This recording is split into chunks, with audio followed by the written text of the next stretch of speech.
right, welcome back, everyone. A lot of people have their power back. Still about 129,000 people don't. But the big question is, when will it be restored? And it's been a busy time for CenterPoint. So let's talk with Brad Tutunjian. He's the Vice President of Regulatory Policy for CenterPoint. And, sir, thank you so much for joining us.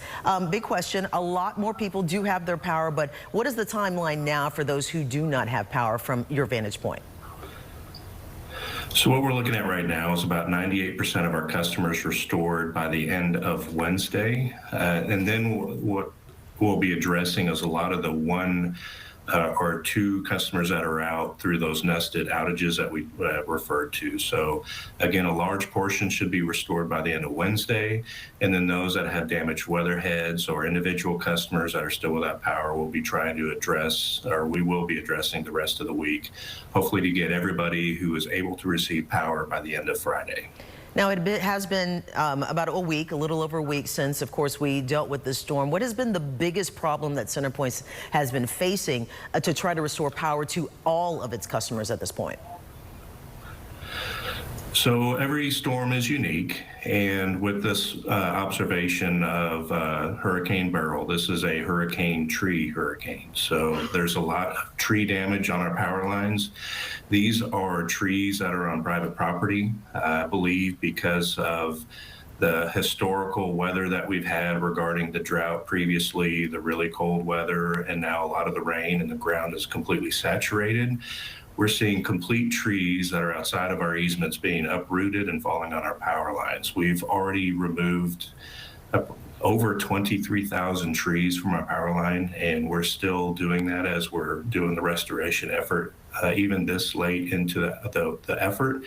And so that's been the biggest hurdle that we've had. And when we have these type of trees that are just not only on our power lines, but they're on the roads, they're on our access to be able to do the work, that gets in the way, and that makes it hard for us and slow moving to get them out of the way just for us to be able to do the work we need to restore our power lines. So this is more of a logistic situation, because some people, including the governor and others, have been saying that there's something that the way CenterPoint laid this out was the problem, but you're saying it was not a system failure for CenterPoint. It was more of just this particular storm and the problems that it caused, right?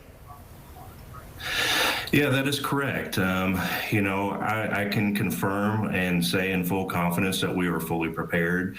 We watched and kept an eye on the storm 9 days before it hit our area. As soon as it hit the Gulf, we were observing the weather patterns, and we executed our EOP plan prior to the storm. We secured resources, and we do have a very specific restoration process that we follow, very similar to what we did with the derecho that we just hit, very similar to what we did with Hurricane Nicholas.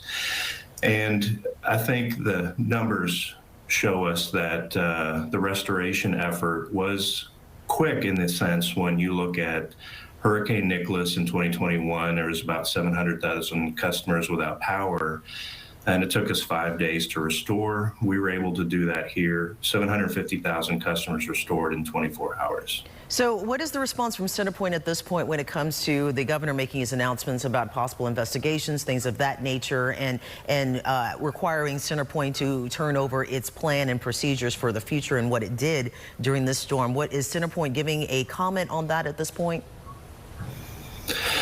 Yeah, we certainly understand that there was concerns, and we lost a lot of confidence with the public regarding our communications plan and the challenges we've had with our outage tracker. And so we understand that there's a lot of questions that people would like to have answers to. And we support our state officials, our local officials. We'll continue to work with them. We're happy to demonstrate everything that we've done prior to the storm, to demonstrate how we were prepared and what it took to get this restoration effort. So yeah, we understand. We feel we're always held accountable by our local officials, our state officials, and we're willing to work with them. All right. Brad Tutunjian, he's Vice President of Regulatory Policy for CenterPoint. Thank you so much for your time. We really do appreciate it. And just giving us an update on what CenterPoint is doing to restore power for all of its customers. Thank you so much again, sir. And we'll talk to you again soon in the future. We appreciate your time.